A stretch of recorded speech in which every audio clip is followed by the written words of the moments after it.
Alors aujourd'hui, j'aimerais qu'on ait un réel échange, vous et moi. J'aimerais qu'on puisse s'échanger des choses importantes, des faits particuliers dans nos vies respectives et que vous me racontiez quel a été le plus grand échec professionnel que vous ayez vécu. Qu'est-ce que vous avez fait au niveau professionnel qui vous a valu de vous rendre compte que vous faisiez une erreur et que vous vous étiez engagé sur une voie qui vous a mené à un cul-de-sac, qui vous a mené à une impasse, qui vous a fait prendre conscience que le chemin que vous aviez pris n'était pas le bon. Indiquez-moi dans les commentaires quel a été votre plus grand échec professionnel et dites-moi ce que vous en avez retiré. Parce que tout échec, c'est aussi un apprentissage, donc vous avez forcément appris quelque chose. Et si je peux améliorer votre apprentissage concernant votre échec, je vous donnerai mon point de vue, je vous apporterai une réponse supplémentaire qui peut-être vous aidera à absorber l'échec, à passer outre et à vous servir de ce que vous avez appris pour faire encore mieux. Alors, je vais vous donner quelques exemples concernant des échecs professionnels et à la fin, je vous partagerai un de mes plus grands échecs parce que j'en ai vécu plusieurs, mais un en particulier que j'aimerais partager avec vous. Alors, concernant votre parcours professionnel, j'aimerais savoir si, par exemple, vous avez fait des études et que vous vous êtes trompé dans la voie que vous aviez prise. Alors, peut-être que, tout simplement, l'échec pour vous, ça a été un redoublement, parce qu'on peut très mal vivre un redoublement. Ça peut être aussi une erreur de filière. Peut-être que vous vous êtes engagé dans un cursus scolaire qui n'a absolument pas été intéressant pour vous au final, qui vous enthousiasmait au départ, mais finalement aucun intérêt. Peut-être qu'il vous a mené aussi sur une voie de garage. Ça peut être aussi un mauvais choix d'école. Quand on fait des études supérieures, on a la possibilité d'entrer dans différentes écoles qui ont différentes approches, et peut-être que vous avez choisi une école qui n'était pas la bonne pour vous. Peut-être que vous vous êtes aussi trompé dans le choix de votre stage, parce que pendant que vous avez fait des études, vous avez dû faire des stages, et c'était des stages de découverte, ou peut-être que vous étiez obligé de faire un stage pour pouvoir développer certaines connaissances, capacités, ou même appréhender un nouveau service qui tourne autour de votre filière, de votre cursus scolaire au départ, et peut-être que vous avez fait une erreur en choisissant par exemple un service qui, pour la découverte au départ, était intéressant, mais qui, au final, vous a fait comprendre que vous passiez complètement à côté de votre stage et que vous avez perdu du temps et que c'était éprouvant. Bref, une erreur d'appréciation quant à l'opportunité que vous pensiez saisir. Ça peut être aussi le format de diplôme. Ce que j'entends sous l'expression format de diplôme, vous avez par exemple décidé de suivre un format plus professionnel, genre BEP, CAP, Bac Pro, etc. Mais peut-être aussi que vous avez choisi un BTS en alternance, pourquoi pas. Vous avez une autre approche du système scolaire et de ce qui est proposé en termes de filière, et dans l'approche de l'obtention d'un diplôme, il y a différentes possibilités. Peut-être que vous avez préféré, par exemple, je vous dis, un contrat en alternance pour un BTS, plutôt que de prendre la filière classique. Donc là aussi, vous avez peut-être fait une erreur, ou du moins, vous avez pensé que tel type de format était plus intéressant pour vous, et vous vous êtes rendu compte que ça ne vous a pas apporté ce que vous espériez. Vous pourriez aussi avoir eu un échec dans votre job, tout simplement. Alors ça peut être le premier job, où vous avez vécu une expérience catastrophique alors vous étiez enthousiasmé de ce premier job et de cette activité-là. Vous avez pu aussi faire un mauvais choix, avoir une mauvaise expérience concernant la première entreprise dans laquelle vous avez travaillé. Peut-être que vous vous êtes énormément donné et qu'au final vous n'en avez pas eu de retour. Ça peut être aussi une erreur d'appréciation concernant le salaire en fonction du travail. Peut-être que vous n'avez pas aimé les horaires de nuit. Peut-être que dans les tâches que vous pensiez accomplir, finalement, vous êtes aperçu que vous étiez complètement à côté de la plaque, vous avez fait une erreur monumentale sur l'appréciation des tâches et que vous ne faites absolument pas ce que vous pouviez penser faire sur ce job-là. Mais l'idée, c'est de me raconter une expérience professionnelle qui a été un échec pour vous dans votre approche, dans votre choix, dans vos actions, dans l'approche peut-être que vous aviez eue avec vos collègues de travail, peu importe, mais un échec reste un échec. Dites-moi ce que vous avez vécu et dites-moi ce que vous en avez retiré. Vous pourriez aussi me raconter un grand échec professionnel si par exemple vous vous êtes lancé en freelance. Peut-être que vous avez démarré sur une activité, sur un service, sur un produit spécifique, sur une approche particulière et vous avez vécu le zéro chiffre d'affaires, l'erreur de cible, l'erreur d'approche, l'erreur d'engagement que vous avez pu faire sur cette première activité en freelance qui a fait que vous vous êtes aperçu que vous étiez complètement à côté de la plaque, que vous avez mal fait ou que vous avez une approche qui n'était pas bonne. Peut-être que vous avez pu rectifier par la suite et c'est tant mieux, mais racontez-moi si vous avez eu une expérience de freelance qui s'est soldée par un échec.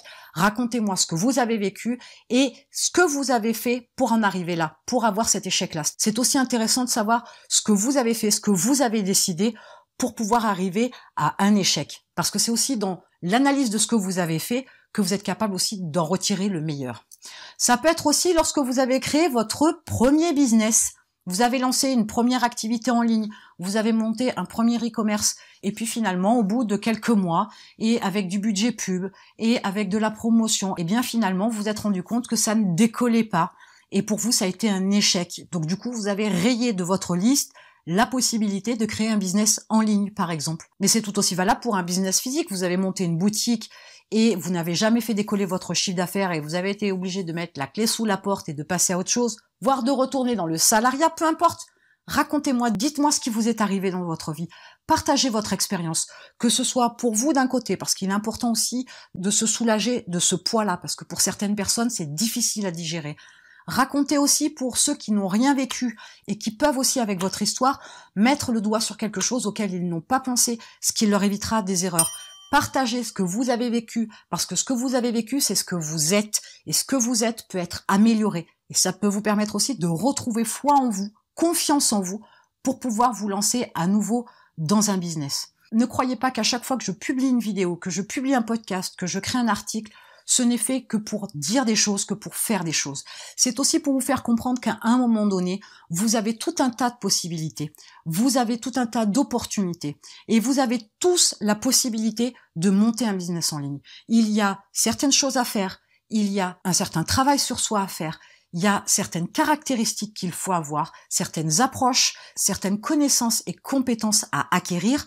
Il est certain. Mais c'est à la portée de tout le monde. Maintenant, il est peut-être temps que je partage mon plus grand échec professionnel. Alors, je vous dis, j'en ai eu plusieurs et j'en ai une certaine fierté dans la mesure où c'est tant pis pour moi, entre guillemets, j'ai fait des erreurs, mais j'ai travaillé de façon à mettre le doigt sur mes erreurs, à essayer d'analyser ce que je fais, ce que je ne fais pas, pourquoi je le fais, quels résultats j'en ai, etc., pour pouvoir essayer de m'améliorer et d'avancer. Tout le monde n'avance pas à la même vitesse, tout le monde ne prend pas conscience de ses erreurs de la même manière, le travail sur soi n'est pas fait de la même manière d'une personne à une autre, c'est évident. Mais en attendant, je vais quand même partager avec vous mon plus grand échec professionnel. Alors me concernant, parmi les différents échecs que j'ai eus, et les nombreux échecs, parce que je ne dis pas que j'ai eu qu'un seul échec professionnel, mais j'en ai eu bien plus que ça, il y a celui où avant, je travaillais pour mes clients. C'est-à-dire que j'étais payée pour effectuer certaines tâches, pour accomplir certains services. Dans l'idée, ce que je voulais, c'était aider les gens, leur apporter bien plus que ce pourquoi ils me payaient. C'était parce que j'étais comme ça, et je le suis toujours aujourd'hui, c'est dans mon côté altruiste que se nourrissait mon activité, dans la mesure où je voulais toujours en donner plus, je voulais toujours en apporter plus, je voulais toujours en proposer plus. Mais ce qui m'a fait défaut, et ce en quoi j'estime avoir été en échec professionnellement à ce niveau-là, c'est que en ayant cette démarche d'effectuer des services pour mes clients, et majoritairement des entreprises, le problème est que j'étais payée en partie au début de ma mission, et j'étais payée après en milieu, voire et ou en fin de mission. Seulement, il m'est arrivé, à un moment donné, d'avoir plusieurs clients qui n'ont pas payé leurs échéances, ou qui n'ont pas payé leurs soldes. Et je me suis retrouvée financièrement dans une situation très délicate, très inconfortable, et dont il m'a fallu énormément de temps pour m'en remettre, autant à titre personnel qu'à titre professionnel et à titre financier. Parce que lorsque vous avez un client qui ne vous paye pas, mais que vous en avez 10 autres derrière, c'est pas très gênant. Sauf que quand vous avez des gros clients et que ça vous prend énormément de temps, quand ce client ne vous paye pas, vous perdez une semaine, 15 jours, 3 semaines, un mois et demi de travail, voire 2 mois de travail complet pour ce client-là. Et dans ce cas-là, si vous n'avez pas le paiement de votre client, eh bien, vous avez tout de suite 2 mois de retard concernant aussi le paiement de vos factures. Même si vous avez un petit peu d'économie à côté, ça ne fait pas toujours le complément, ça ne suffit pas forcément, et dans ce cas-là, vous vous retrouvez financièrement dans une situation très compliquée. On ne retrouve pas un gros client du jour au lendemain, mais j'aurais pu en retrouver une dizaine de petits, sauf que il m'a fallu aussi un temps d'absorption de cet échec-là, de cette trahison, si je peux utiliser cette expression-là, ce manque d'anticipation de ma part concernant un éventuel non-paiement d'un de mes clients. Bref, j'ai remis en cause tout un tas de choses qui fait que je l'ai très mal vécu. Et c'est là où il y a eu un vrai tournant dans mon approche au niveau professionnel. C'est que, un peu comme quand vous achetez votre pain à la boulangerie, vous payez d'abord votre pain, on vous donne ensuite la baguette en contrepartie. Aujourd'hui, c'est ce que je fais. Aujourd'hui, je décide d'être payée avant de fournir quoi que ce soit. Aujourd'hui, je décide d'avoir la sécurité aussi de mon activité, dans la mesure où, en face de moi, on respecte cette démarche-là de me payer pour quelque chose. Et moi, j'effectue mon travail comme il doit être fait, je fournis ce pourquoi on me paye. Et il est important de reprendre les choses en main quand on a vécu une expérience comme celle du non-paiement d'un ou plusieurs clients. Il est important de comprendre que aujourd'hui, et plus aujourd'hui que ne serait-ce qu'il y a quelques années en arrière, le problème c'est que se faire payer par ses clients devient un petit peu compliqué. Ah, c'est certain, il y a des clients qui sont très sérieux, qui payent rubis sur l'ongle et qui ne discutent pas. Mais il y en a une partie qui ne paye pas. Et vous ne pouvez pas toujours savoir à l'avance lesquels de vos clients ne vous payeront pas. Parce que même s'ils vous donnent un acompte au début de votre mission, vous n'avez aucune certitude que vous serez payé à la fin de votre mission. Vous n'avez aucune certitude que vous ne serez pas obligé de courir après votre client pour qu'il vous paye. Malheureusement, c'est pas toujours la majorité, mais malheureusement, ce sont des choses qui arrivent. Il n'y a rien de plus difficile que de ne pas être payé pour le travail qu'on a accompli. Mais une fois de plus, c'est aussi une approche qui est très salariée. Parce qu'un salarié, qu'est-ce qu'il fait? Il travaille et ensuite il est payé. L'approche n'est pas la même. Votre responsabilité est différente, votre approche est différente lorsque vous êtes payé d'abord pour effectuer une certaine tâche, pour effectuer de certaines actions, pour effectuer une prestation de service. Et cette approche-là fait que, en termes de sécurité et en termes de tranquillité, l'intérêt est que vous êtes capable de fournir, vous, quoi qu'il arrive, ce pourquoi on vous a payé. Alors que, inversement, ça ne fonctionne pas. Vous pourriez très bien avoir un nouveau client qui va vous payer peut-être 20 ou 30% à votre commande pour la prestation de service, qui va peut-être vous payer 10, 15, 20% en milieu, et le solde à la fin. Vous allez en avoir des clients comme ça, mais ce n'est pas toujours le cas. Ils sont beaucoup plus pressés de voir le résultat à la fin de la prestation de votre service que de vous envoyer le chèque du solde de votre prestation. Donc, grâce à cette approche-là, du coup, j'ai complètement bifurqué. J'ai supprimé tout un tas de choses dans ma vie. Ça a aussi joué sur ma vie personnelle. J'ai eu une approche différente. J'ai mis des business en ligne de manière différente. J'ai eu une approche de système différente.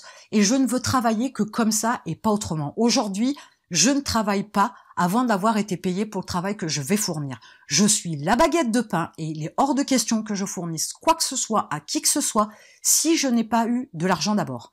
Dans cette approche-là, je me dis que cet échec m'a permis d'avoir une autre vision des choses, d'avoir une autre approche, d'oublier un petit peu la confiance que je peux avoir en les gens concernant le règlement de leurs prestations, qu'il y a avec le temps une dégradation des respects de contrat qu'il y a entre un prestataire et un client, et que dans la vie, on n'a pas envie de courir après l'argent qu'on nous doit. On n'a pas envie d'avoir à réclamer notre dû.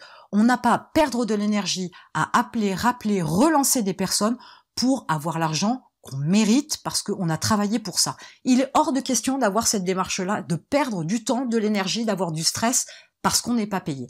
Donc j'espère que mon expérience, mon échec professionnel puisse vous servir, puisse vous faire mettre le doigt sur le fait que, attention, il y a des gens mal intentionnés, il y a des gens qui ne sont pas très respectueux, il y a des gens qui ne vous payeront pas si vous êtes sur cette démarche, si vous êtes payé en fractionnement, si vous êtes payé en partie ou en totalité après votre activité, après votre prestation de service, après avoir fourni un produit. Aujourd'hui, je vous invite à créer un blog rentable parce que dans le mode de fonctionnement, dans ce système-là, vous êtes payé d'abord et ensuite vous fournissez la contrepartie. Et c'est en cela que c'est un business qui est intéressant parce que vous allez pouvoir aussi vous prémunir contre les gens mal intentionnés. Vous aurez toujours des gens qui souhaiteront avoir des remboursements, mais ce ne sera qu'un tout petit pourcentage par rapport à la masse et ce sera beaucoup plus sécurisant financièrement d'avoir ce type d'approche-là, d'avoir ce type de système-là. J'attends de lire avec impatience vos plus grands échecs professionnels et savoir ce que vous en avez retiré, quelles leçons vous en avez apprises et comment vous avez pu rebondir. Et en attendant, je vous retrouve de l'autre côté.